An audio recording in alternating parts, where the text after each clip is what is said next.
that you're doing right now that would be a liability for you? As you begin to look toward the future and take inventory of yourself, what is it about you right now that you've got to leave this behind because this no longer fits? Looking at where you want to go and the kind of person that you must become, the kind of standards that you have for you. What is it that you must do differently? Repeat out to me, please. If you want to keep on getting what you're getting, keep on doing what you're doing. See, that doesn't take an Einstein for that one. All right? It makes sense unless you change your pattern, unless you change the way you're thinking, unless you change your behavior, you're going to continue to produce the results in your life. See, all of us are winners, but some of us are producing results that we don't want. And so all you have to do is look at your game plan, look at your strategy. How is it that you have been being? What is it that you've been doing to produce this? So you're the director, you're the producer, you're writing the script, you're the star of your life. And as you begin to look at your life, you can decide whether or not it's a smash or whether or not it's a flop. That's in your hands. Look at your life, look at where you want to go. Don't worry about your circumstances. Don't worry about your age. I have a friend who's up in age, over 70, and she wanted to build a multi-million-dollar complex. The name is Dr. Johnny Coleman. Lenders and bankers say, you can't do that, you're too old. She ignored them. That building now stands, ladies and gentlemen, a multi-million-dollar structure. But there are a lot of people who would have listened to that. There are a lot of people that would not have even gotten to that point. They would have talked themselves out of even going down to the bank to ask for it, because they've already said no to themselves. See, it's time now. If you want to make this your decade, you've got to start saying yes to your life. You've got to start saying yes to your dreams, yes to your unfolding future, yes to your potential, as opposed to saying no. See, 87% of our self-talk is negative. So you've got to make a conscious, deliberate, determined effort to say yes to your dreams. Why not? Why not me? Don't spend time like most people going through life complaining. Don't try and get on talk shows and tell everybody how life has done you wrong. Here's what's happening in the audience. 80% don't care, and 50% glad it's you.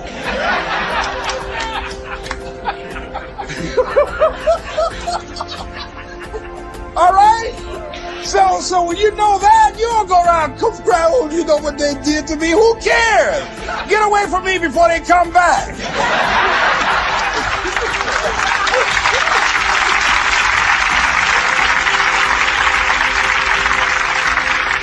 I had a friend of mine that said something that's very important. He said, hey, it doesn't matter what happens to you. The only thing matters, what are you going to do about it?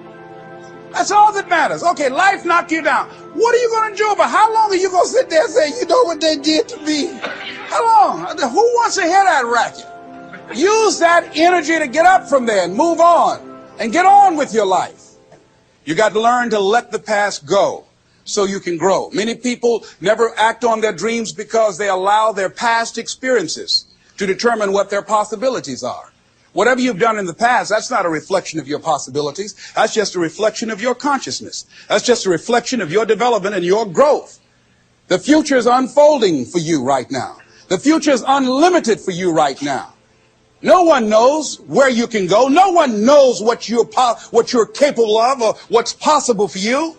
You don't even know that. I had no idea, ladies and gentlemen. No one could have convinced me that I was able to do this. I'll never forget, I was speaking in Detroit, and a high school friend of mine saw me afterwards, and he was backstage. He said, I can't believe it's the same person. And I thought for a moment, and I said, it's not. The person you know, he's gone. He doesn't live here anymore. We have the power to change our personal history, changing the direction of our lives, changing our thoughts, changing where we want to go, exploring new horizons. So as you begin to look at this decade and affirming that this is your decade, as you set goals that will make you stretch, that will bring out the best in you, as you begin to remove the negative, toxic people from your life, as you decide to take some chances in life, and that's one of the things that's very important. God said, if you're not willing to risk, you cannot grow. And if you cannot grow, you cannot become your best. And if you cannot become your best, you cannot be happy. And if you can't be happy, then what else is there? I'll never forget when I reached my first major goal of buying my mother that home. I'll never forget what it was like, and you're going to have this experience when you reach some major goal. When I drove up to the house and I got out and I gave Mama the key, and I said, Mama, this is for you. I'll never forget the look on her face. She said, oh my God, no one could have convinced me when I adopted y'all that this would happen. She said, oh, thank you. She said, and you caused me so many damn problems. You can either live your dreams or live your fears. And I think the majority of people actually are not living their dreams, but are living their fears. So I want to ask you a question. What are your fears? What are you afraid of? What are you scared of? Because we all have fears, don't we? We all have something that's blocking us, that's holding us back. And as we begin to look at life, what we realize is that the reason that most people are not living out their true potential, are not doing all of the things that they would really like to do, is because of fear. Some people call fear false evidence or expectations appearing real. I'm reminded of the story of a guy that was living in an area where he had some new neighbors, and these neighbors had a bulldog. And when he came home every day, this bulldog used to chase him about a half a block from his house. Every day, he would have to streak home. I mean, he would just run. This bulldog would be right on his heels. And so he just got tired of that, because he would go home about a half a block away from home. He would look around for this bulldog and he wouldn't see him. And he would go walking casually along, and this bulldog come out of nowhere, woo, woo, woo, and start chasing him, and he'd run home. So this one day, he just got tired. And so when the bulldog was running after him, he started running. He saw a rock, and he stopped to pick it up to throw at the bulldog. And when the bulldog got up on him, he started barking. He realized the bulldog didn't have any teeth in his mouth. Then he started chasing the bulldog. If you don't get all away from it, because the most the bulldog could have done is gummy, you know. And so, you know what? Most people go through life running scared. Running scared from things that have no teeth in them, because they're false expectations appearing real. But see, we're brilliant enough to scare ourselves to death. Do you realize that? There are some people actually who get a kick out of scaring themselves to death. I remember the last frightening movie I saw. It was The Exorcist. I will never forget.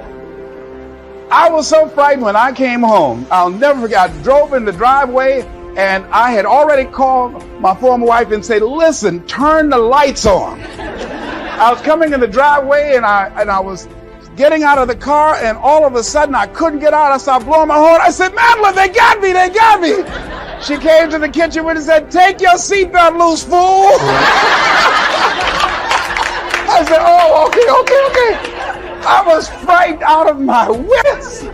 But there are a lot of people who they get off on that. They love it. I'm a person, my brother is a paratrooper. My twin brother, he's in the military, career man. I would love to jump out of an airplane in a parachute. I'm scared, though. I mean, I really admire my brother for that. I would really love to be macho man like that. What are the things that you fear that's been keeping you from living your dream? That's been keeping you from doing some things that you would like to do? Just think about those things. And how do we begin to handle that? Abraham Maslow said that the life is about growth. And he said, you can either go back to your comfort zone, and there you won't find any growth, or you must be willing to go forward and face your fears again and again and again, because you're never going to have a fear-free existence. I mean, some fear is acceptable and legitimate. There are some things that you really should be afraid of. Now, you shouldn't allow it to immobilize you. You acknowledge it, you take it into account, and you carry yourself accordingly. There are times that we should proceed with caution, but it's the difference between being stopped by fear. It's the difference between having a fear and the fear having you. So what do? One, acknowledge it. And knowing that it's okay. Don't condemn yourself for being afraid. It's perfectly fine to have some fears. You acknowledge your fears, you embrace those fears, and then you move on. You act on whatever it is that you fear. Because once you embrace it, see, what you resist will persist. What you resist will persist. So one of the most important things is to begin to embrace your fear. I want you to take some notes and some things, and I want you to think about your goals and dreams in the three categories that I mentioned: personal, professional, and your social contribution. How many of you are serious about your goals and dreams? Raise your hands, please. Thank you very much. How many of you don't want to take your dreams to your grave with you? Raise your hands, please. Very good. Shake someone's hand on your right and left. Look them in the eyes and say, get out of your head and step into your greatness. Do that right now, please. Say, get out of your head and step into your greatness. I want you to write this down. Let us say together, as you think about your goals and dreams, let us say together, it's possible together, please. Yes, write that down. See, ladies and gentlemen, as an entrepreneur, I've been an entrepreneur for 20 years. It's my 21st year. I could have been speaking and training for 34 years. But for 14 years, I was living in my head. For 14 years, I stopped myself. For 14 years, I used to go see Zig Ziglar, that I considered the #1 motivational speaker on the planet. Zig Ziglar and Tony Robbins, they're the best on the planet. Bob Proctor, they're the best on the planet. Jack Canfield, Mark Victor Hansen, T. Harv Eckert. I would go and see them, and then I would leave, and my conversation with myself was, my heart would say, I can do that. And then my mind would ask, how?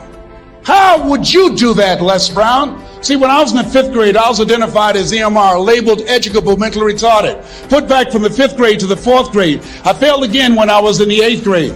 I have no college training. And a man changed my life, and I'll never forget his name, Mr. Leroy Washington. He's in his 80s now, and he's blind from glaucoma, but he gave me a different vision of myself. I was in his class waiting on another student. He came in and said, young man, go to the board and work this problem out for me. I said, oh, sir, I can't do that. I said, why not? I said, I'm not one of your students. He said, look at me. Yes, sir. Go to the board and work the problem out anyhow. I said, sir, I can't do that. He said, why? I said, sir, because I'm educable mentally retarded, sir. I'm in special education. And the students started laughing. They said, that's Leslie. That's not Wesley. He's DT. Wesley is the smart twin. He said, what does DT stand for? I said, I'm the dumb twin, sir. And as the students laughed at me, he came from behind his desk. He looked at me and he said, don't you ever say that again. Someone's opinion of you does not have to become your reality.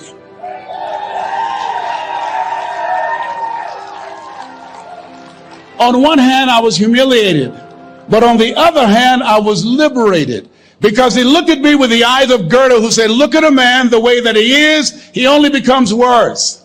But look at him as if he were what he could be, then he becomes what he should be. And so we developed a relationship. And one of the things that I can just tell you as you think about your goals and dreams, all of us can say in a spirit of integrity that it's possible. That if anybody at any point in time lived their dream, then it's possible that I can live mine. And what I did was, I made a mistake. I looked at my goals and dreams, and my mind said, how will you do that? I went from my heart to my mind. And I stayed up there for 14 years. 14 years. I can't bring those 14 years back. Those years are gone. And I've made a mission in my life to help people to stop putting it off and procrastinating. How many ever thought about something you wanted to do and you procrastinated, you talked yourself out of it? Raise your hand, please. There's a proverb that says, if there's no enemy within, the enemy outside can do us no harm. And so, as you look at your goals and dreams, every day we must convince ourselves, we must sell ourselves on that it's possible. Every seminar, every workshop, every book that I've ever read, every speaker that I've ever heard, it interrupted what I was believing about myself. Everything that you do, everything matters.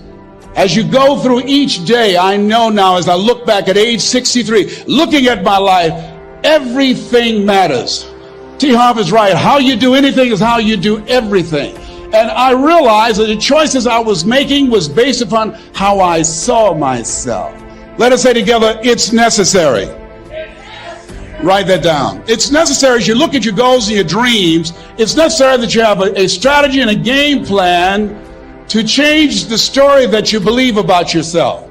And that's an ongoing process. I discovered, and many people have, that what we do, what we accomplish, what we produce is a result of the story we believe about ourselves. My favorite book says, "Be ye not conformed to this world, be ye transformed by the renewing of your mind." And so as I began to work on myself,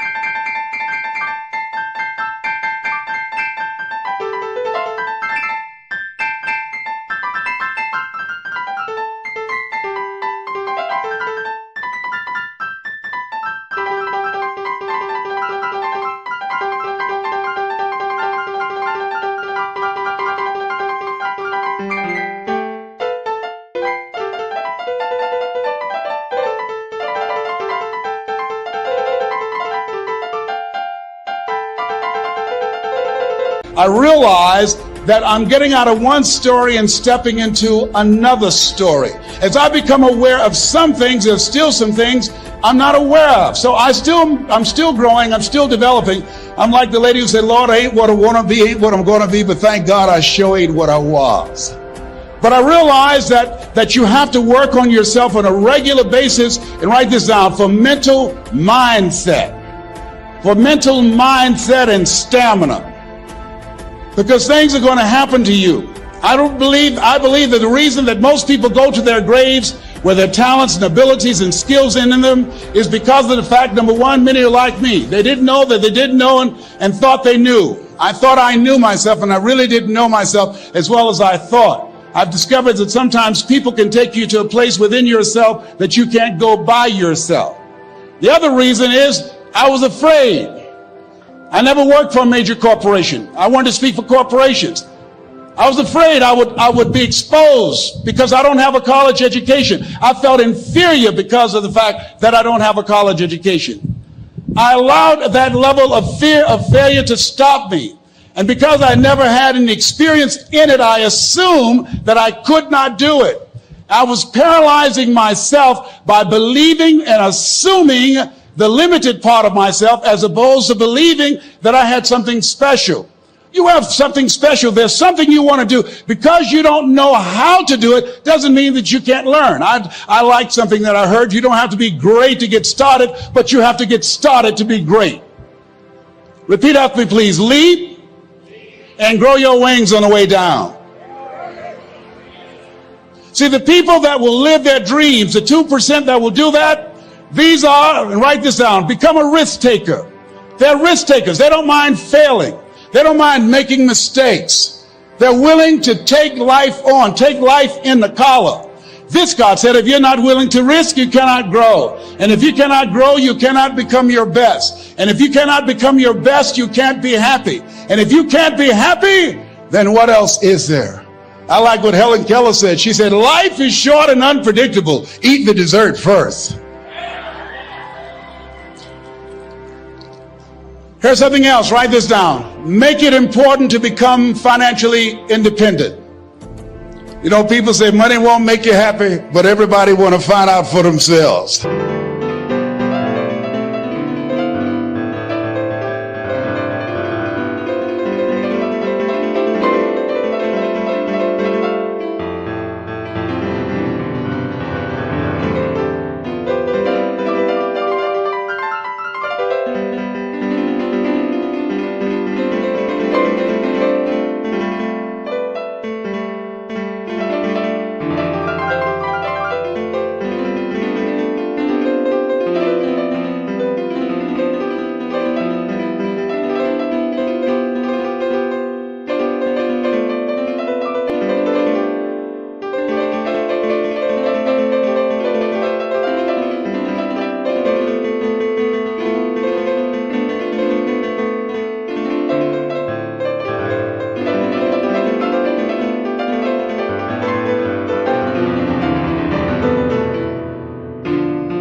friend of mine named Rita Davenport said, money is not important, but it's right up there with oxygen.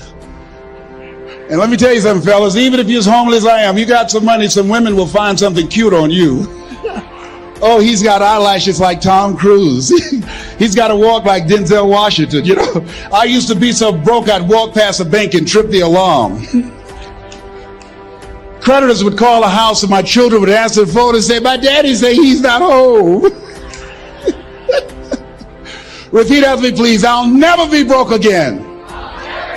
Never, never, never. Yeah, see, ladies and gentlemen, it makes a difference.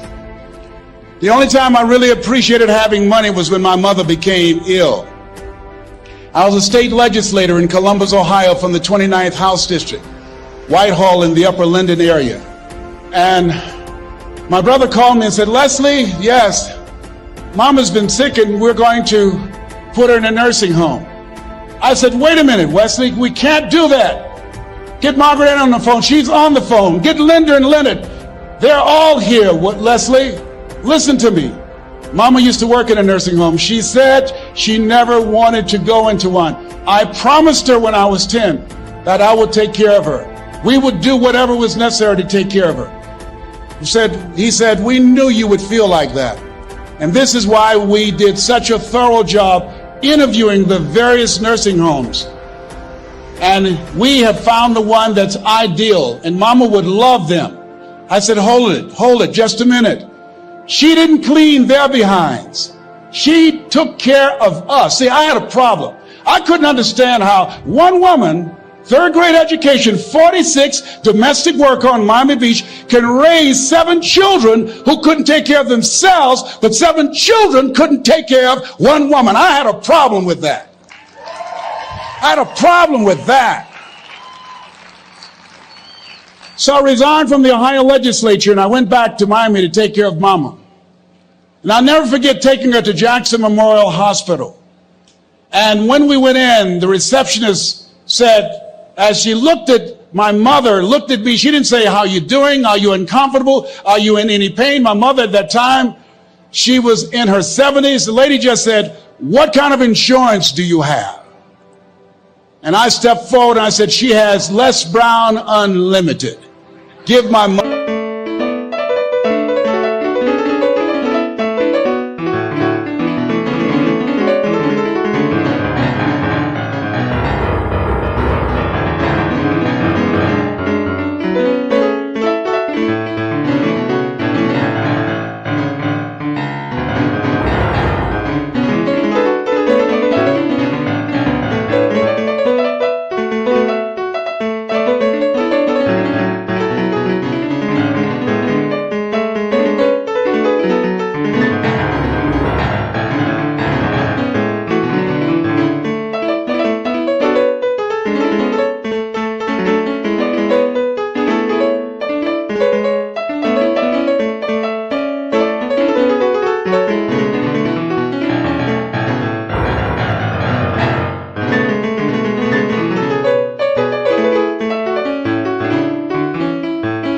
What she needs.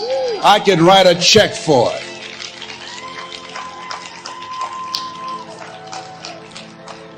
It gives you choices. It determines the difference in life and death, ability to afford health care, the quality of education that you can provide for your children, the ability to make a difference in the community. I'm doing training with young people in an area of Chicago called Englewood, where more young men have been killed in Englewood than in the Iraqi war. Teaching them how to develop their minds, how to develop their communication skills, how to dress like a prospect rather than a suspect, how to stay away from negative people and develop the skills to make it in a global economy. Money makes it possible for me not to have to depend upon some government agency to make that happen. So as you look at yourselves, make it important that you find some way to use your talents and gifts that generate the income that allow you to control your destiny. I read something that said, either you control your destiny or someone else will. Here's the other thing. Repeat after me, please. Take care of myself. Yeah, so you got to take care of yourself. I'm 63. I can do 140 push-ups nonstop after warming up. I couldn't do that when I was 20 years old. And the reason that I do that, the exercise reduces the possibility of cancer reoccurring by 32% or spreading by 30%. It helps to reverse the aging process and keeps you younger, keeps your mind sharper, and allow me to take care of my temple so I can continue to do my work, so that you can continue to do the good work that you were sent here to do. So you got to make it important to take care of yourself. Put that at the top of the list, because you can't do well and can't do good work if you don't feel good. You don't want to be like the man who said, if I'd known I'd live this long, I'd have taken better care of myself. Here's something else. Repeat after me, please. OQP. Only quality people. Yes, look at your relationships and ask yourself the question, Jim Rohn would ask this question, what is this relationship doing to me? Sidney Poitier wrote a book called The Measure of a Man.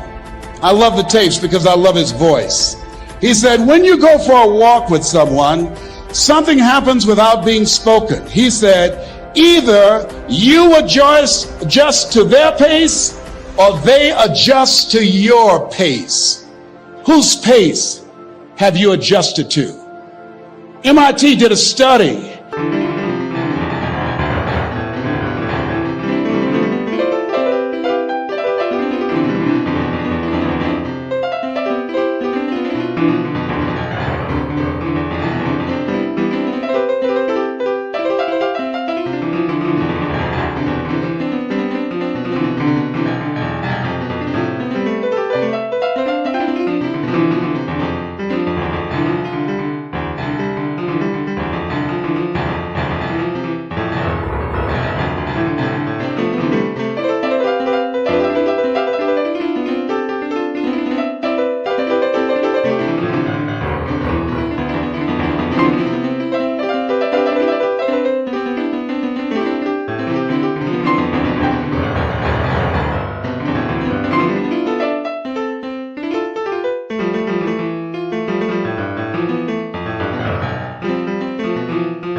And the study indicated that you earned within $2,000 to $3,000 of your closest friends and associates earn.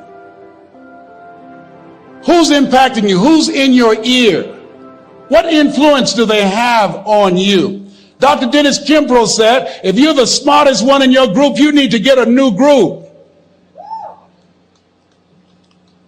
So practice the principle of OQP, only quality people. And somebody's saying, Les, can I change them? No, it's a full-time job changing yourself. Some people are so negative, they'll walk into a dark room and begin to develop.